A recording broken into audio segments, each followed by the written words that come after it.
मैं वैसे शायद जी जनरल इलेक्शन की भी बात कर रहा हूँ, क्योंकि वो भी 2024 के बाद या नेक्स्ट ईयर, जो ऑब्वियसली बात है, इसको इलेक्शन ईयर ही कह सकते हैं। हम्म। सारी बात है, इन्होंने जो भी पॉलिसीज़ मतलब चेंजेस करनी है, वो इनके पास टाइम अब कम है। आप समझ लें कि तकरीबन साल एक रह गया है। तो उस हवाले से मैं पूछना चाह रहा था कि ओवरऑल आप मतलब जो पॉलिसीज़ तो पार्लियामेंट में ही बनती हैं, हाँ लेकिन जी। उसमें क्या आप समझते हैं, क्या इंटरेस्ट रेट नीचे जाएगा? ये इलेक्ट्रिसिटी और ये गैस की प्राइसेस कोई सोच ही नीचे जाने की, ये लोगों को थोड़ा ईज ऑफ करना चाह रहे हैं? नहीं, इलेक्ट्रिसिटी और गैस की प्राइसेस कभी भी नहीं चली जाएंगी। अच्छा। ये जो इन्होंने बढ़ाई है पीछे, वो उसकी वजह कुछ और है। और इंटरेस्ट रेट के बारे में कह रहे हैं, पिछले एक साल से हम सुन रहे हैं कि इंटरेस्ट रेट नीचे जाएगा। हम्म। अब वो कब जाएगा कोई पता नहीं, हम्म। क्योंकि ये जो हमारा प्राइम मिनिस्टर है हम्म। वो बहुत इकोनॉमिस्ट है सही किस्म का। यानी हम्म। इससे पिछली गवर्नमेंट में वो उनका मुशीर था, हम्म। प्राइम मिनिस्टर का मुशीर था। तो अभी ये खुद प्राइम मिनिस्टर बन गया। वो बंदा ठीक है हम्म। इस लिहाज से, पॉलिसीज के लिहाज से उसको हम्म। पता है कि वो क्या कर रहा है। हम्म। तो इंटरेस्ट रेट उम्मीद है कि नीचे जाएगा, और इंटरेस्ट रेट नीचे जाने से जो ओवरऑल इफेक्ट है वो कोई इस पे महंगाई पे नहीं पड़ता। वो हम्म। सिर्फ इस पे पड़ता है कि जी किसी ने घर खरीदना है तो उसको आसानी हो जाती है, मॉर्गेज की जो मंथली है वो कम होगी। हम्म। और इसके अलावा गाड़ियां वगैरह जो लोग लीज पे लेते हैं उसका इंटरेस्ट रेट थोड़ा कम होगा। हम्म। तो ये है। लेकिन जो कॉस्ट ऑफ लिविंग क्राइसिस यहाँ पर यूके में इस वक्त चल रहे हैं, मेन बात है कि गवर्नमेंट उसको कैसे देखती है। और उसको हम्म। देखने के लिए ये जो नेशनल मिनिमम वेज है, जब हम्म। तक वो नहीं बढ़ेगी हम्म। कुछ नहीं हो सकता। लोग हैंड टू माउथ रह रहे हैं यहाँ पे। हम्म। यानी एक नॉर्मल सी बात है, आजकल जैसे ये सिलसिला चला हुआ है, पाकिस्तान से लोग आते हैं उस पे वीज़ों पे, स्पॉन्सर वर्क वीज़े पे। उस पर जितनी भी सैलरी है, जो जिस पे भी आता है उसके हिसाब से यहाँ पर रहना और एडजस्ट करना, क्योंकि उनको ग्राउंड रियलिटीज़ नहीं पता। हम्म। तो यहाँ पर उस सैलरी में अगर सैलरी मिले तो उस सैलरी में यहाँ पर एडजस्ट होना बहुत मुश्किल है। हैंड टू माउथ यहाँ पे आप रहते हैं। तो कॉस्ट ऑफ लिविंग क्राइसिस इस वक्त यूके में पीक पे है। शाह साहब, अच्छा ये आप मुझे ये बताएं कि ये ट्रैवल एजेंसी के अलावा जो है आपका कोई और बिजनेस या इसके साथ कोई अटैच हो, वो भी नाज़रीन को बताएं, ताकि लोगों को पता लगे कि जिस आप मतलब यहाँ पे क्या क्या सर्विसेज जो है ना प्रोवाइड करते हैं। इसमें ट्रैवल एजेंसी में इस ऑफिस में ही हम डीएचएल का भी ये सर्विस पॉइंट है, हम्म। ऑथोराइज्ड हम डीलर हैं डीएचएल के। और इसके अलावा वेस्टर्न यूनियन से मनी ट्रांसफ़र के लिए लोग आते हैं यहाँ पर, वो भी यहाँ पर है हमारा। फिर टिकटिंग शिकटिंग जो भी यानी इस प्रेमिसेस के अंदर ये हम्म। मल्टी सर्विसेज प्रोवाइड करते हैं। अच्छा अच्छा, माशाल्लाह। अच्छा शाह साहब, आप ये बताएं कि अभी रिसेंटली आपने कहा कि यहाँ पे जो है वो क्राइसिस चल रहा है लिविंग कॉस्ट का। आपके ख़्याल में मतलब एक फैमिली को मतलब यहाँ पे मैनचेस्टर की ही मिसाल ले लेते हैं, मतलब कितनी जो है वो इनकम जो है वो होनी चाहिए कि वो जैसे कहते हैं ना वो यहाँ पे गुजारा कर सके? क्योंकि बहुत से लोगों के जहन में ना ये भाम है कि जिसे कहते हैं ना कि वहाँ यहाँ आप यूके आ जाएं और उसके बाद जिसे कहते हैं ना आप इजीली यहाँ पे सरवाइव कर सकते हैं। तो उसका कोई रफ सा आइडिया बताएं नाजरीन को, ताकि उनको थोड़ा सा अवेयर हो सके, क्योंकि ग्राउंड रियलिटीज़ जो जिस तरह आपने फरमाया कि ग्राउंड रियलिटीज़ कुछ और होती हैं और जो बातें होती हैं वो कुछ और होती हैं। तो इसके बारे में थोड़ी रोशनी डालें। देखें, पहली तो बात ये आपने लफ्ज़ यूज़ किया सर्वाइव।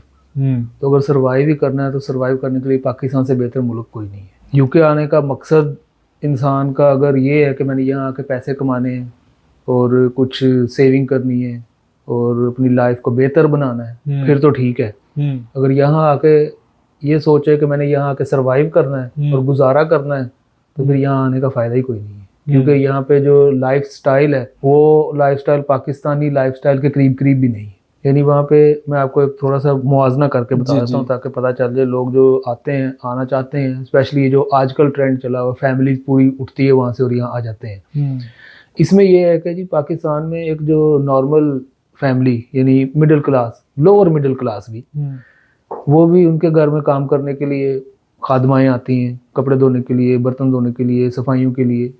और जी। जो घर की खातून है, खाना है, उसका काम नॉर्मली सिर्फ ये होता है कि हांडी रोटी कर लो, जी। पका लो और बच्चों को देख लो। और यहाँ पर आने के बाद ये सारे काम खुद करने हैं, पहली जी। तो बात ये है। और दूसरी बात ये कि जब कोई आएगा यहाँ पर तो आके किराए के घर में रहेंगे। किराए का घर मैं मैनचेस्टर की बात करता हूँ, लंदन कोई जाए तो इसको डबल कर लें आप। जी। मैनचेस्टर में एक नॉर्मल किराए का घर जो 2 बेडरूम का है वो तकरीबन 1000 पाउंड उसका किराया है, 1000-1100 पाउंड इसका किराया है, डिपेंड ऑन के किस एरिया में आप रह रहे हैं। और उसके साथ बिल्स वगैरह और काउंसिल टैक्स अटैच कर लें तो ये बात 1500 पाउंड पे चली जाती है। यानी 1500 पाउंड तो आपका सिर्फ ये है एक्सपेंस है, एक्सपेंस है जो आपने ये देना आपकी ही जेब देना में है। नहीं रहना। हाँ जी, जो आपने देना ही देना है, उसके बगैर आपके ऊपर सर पे छत भी नहीं होगी। और फिर खाना पीना, कपड़े, अगर बच्चे हैं साथ वो स्कूल जाएंगे उनका खर्चा, ये मिला हम लोग का तकरीबन 2500 पाउंड महीने का मिनिमम चाहिए ये गुजारा करने के लिए। सही। तो जो भी आए यहाँ पे वो आने से पहले ये सोच ले कि 2500 पाउंड कमाना कहाँ से है। जी। अच्छा शाह साहब, इतना अरसा आपको यहाँ पे हो गया है, तो आपके वहाँ पे कोई दोस्त अहबाब भी होंगे या उनके जानने वाले होंगे जिन्होंने आपको कभी अप्रोच किया हो कि जी हमें भी यहाँ बुला लें और जैसे कहते हैं ना हमें यहाँ सेट करवा दें, तो उसके बारे में मतलब कभी आपने उनको मोटिवेट किया हो या उनको आपने कभी बताया हो कि यहाँ पे हालात जो आप सोचते हैं वैसे नहीं है, तो उनका आगे से क्या रद्द-ए-अमल आता है? रद्द-ए-अमल ये होता है फिर अगर हालात वैसे नहीं तो आप क्यों वहाँ बैठे हैं, आप भी वापस आ जाएं। अच्छा। ये रद्द-ए-अमल होता है। अच्छा। यानी नेकी किसी के साथ करने की कोशिश करो तो वो कहते हैं नेकी गले पड़ना, बिल्कुल। वो नेकी गले पड़ने वाली बात है। इसलिए पिछले कुछ अरसे से मैंने तो इस बात को अवॉइड करना शुरू कर दिया कि अगर कोई मुझे पूछता है यहाँ पर बुला लें या मैं आऊँ या ना आऊँ, तो वो मशवरा देना भी वो मशवरा ज़ाया करने वाली बात है। क्योंकि किसी को अगर ये मशवरा दे दें कि ठीक है आप आ जाओ, देख लेंगे, कर लेंगे, तो वो यहाँ आके परेशान हो जाता है।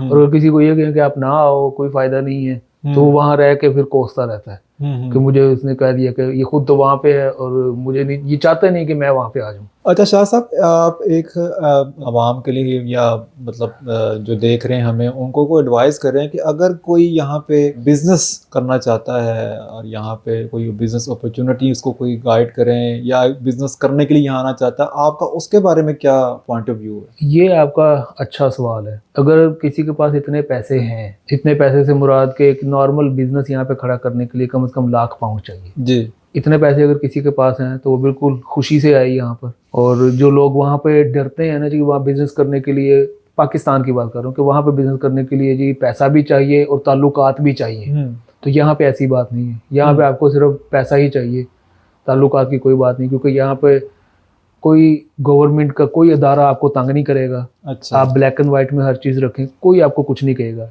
टैक्स के मामला को आप सीधा रखें, तो बिज़नेस अपॉर्चुनिटीज़ यहाँ पे बहुत हैं। क्योंकि यहाँ पे कुछ ना यूके में ट्रेंड कुछ इस तरह का है, लोगों का ज़हन कुछ इस तरह का, लोग बिज़नेस करते हैं, शुरू करते हैं, उसको इस्टेब्लिश करते हैं, 5-7 साल चलाते हैं, वो उस बिज़नेस से तंग आ जाते हैं, तो बिज़नेस ही सेल कर देते हैं कि ये बिज़नेस सेल कर दो जी। तो उस तरह की अपॉर्चुनिटी भी ली जा सकती है। फिर यहाँ पर आके अगर फ्रेंचाइज किसी भी तरह की ग्रोसरी शॉप्स हैं कुछ यहाँ पर जो फ्रेंचाइज देते हैं, फ्रेंचाइज ले लें।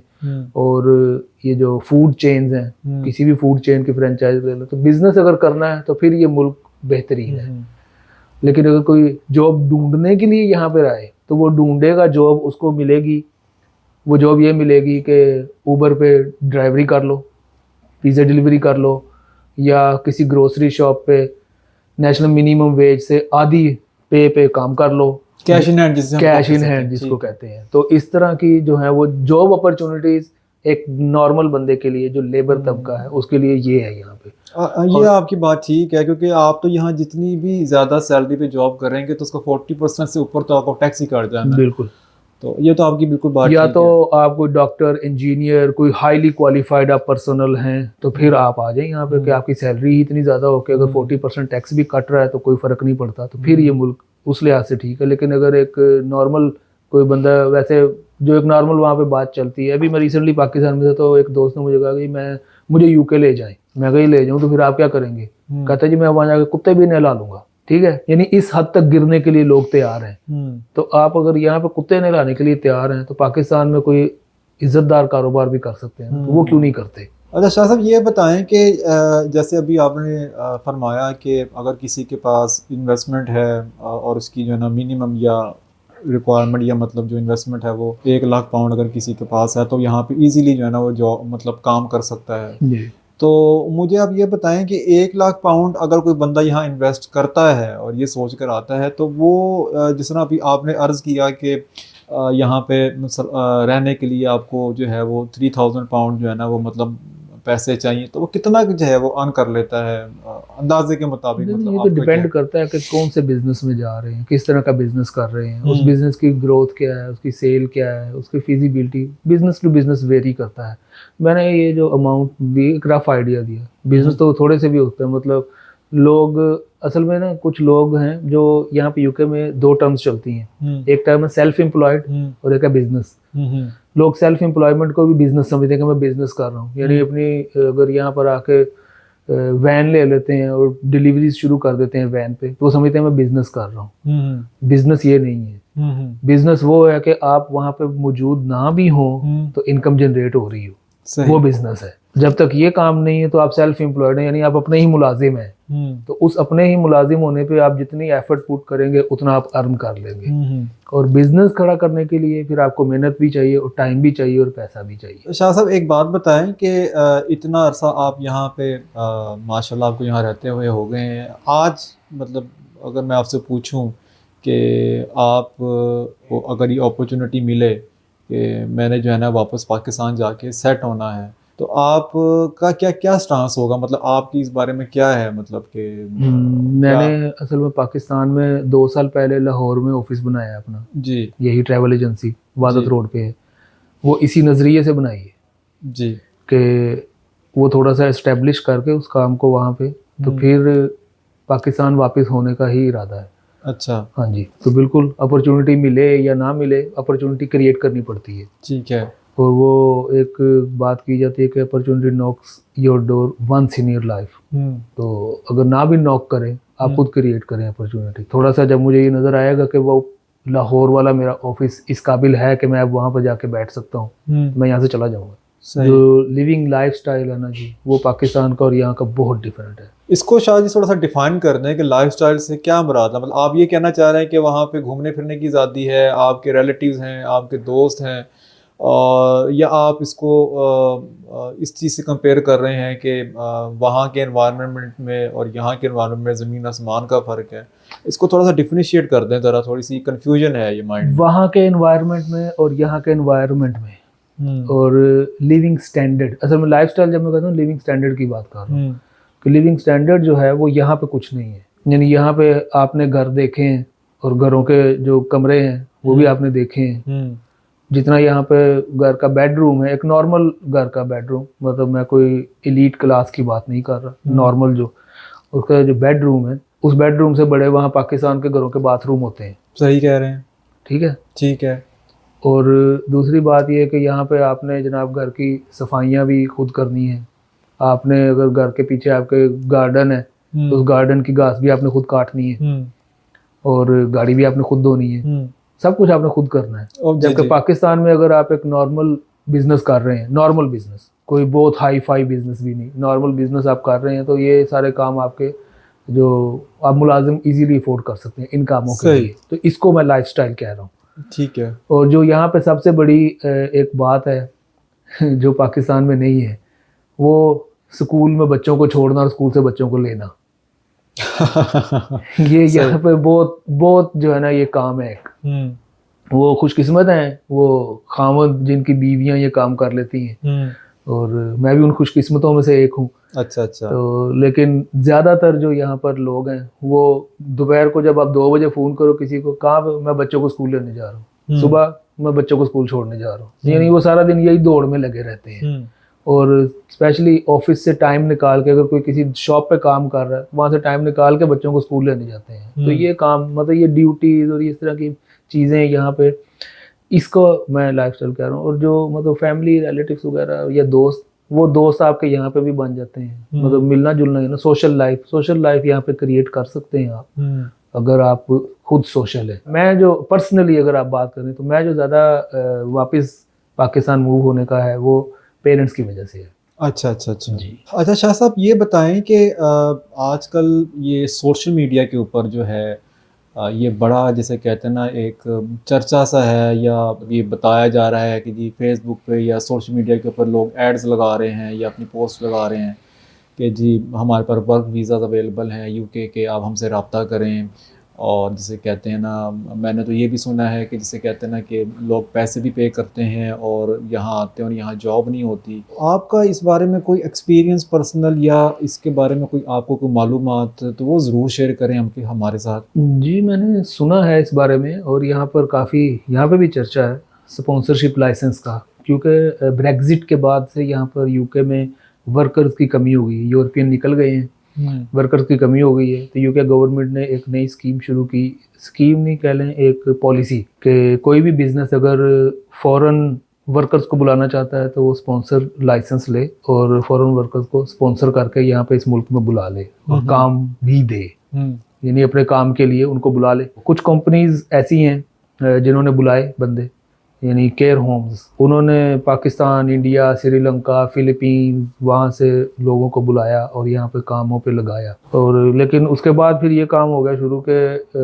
लोगों ने कंपनी रजिस्टर करके और उस पर स्पॉन्सरशिप लाइसेंस लिया और लोगों से वहाँ पर उनको कहा कि जी हम आपको स्पॉन्सर करेंगे, आप यूके आएँ और यहाँ पर आके आपको काम भी देंगे। तो लोग जब आए यहाँ पे उन कंपनीज के साथ, उनके पास यहाँ पे देने के लिए काम नहीं था। ये बात जब फैली कि लोग आ रहे हैं लेकिन काम फिर नहीं है और यहाँ पे मजीद अनएम्प्लॉयमेंट बढ़ रही है, यानी वर्क परमिट पे आके भी यहाँ पर लोगों के पास काम नहीं है, तो अनएम्प्लॉयमेंट बढ़ रही। तो गवर्नमेंट ने फिर क्रैक डाउन किया और इस तरह की काफ़ी कंपनीज को बंद किया और उनके लाइसेंस रिवोक किए। ये मामला चल रहा है और यही बात जो है अभी काफ़ी वहाँ पे पॉपुलर है कि वर्क परमिट पे जाएं और आप काम करें वहाँ पे जाके। तो ऐसी कोई बात नहीं है। वर्क परमिट पे अगर कोई आना चाहता है तो पहले वो इस बात की यकीन दहानी कर ले कि वो किस कंपनी के साथ वर्क परमिट पे आ रहा है और क्या उस कंपनी के पास काम भी है या नहीं है और उस कंपनी की क्रेडिबिलिटी क्या है जिसका वर्क परमिट है।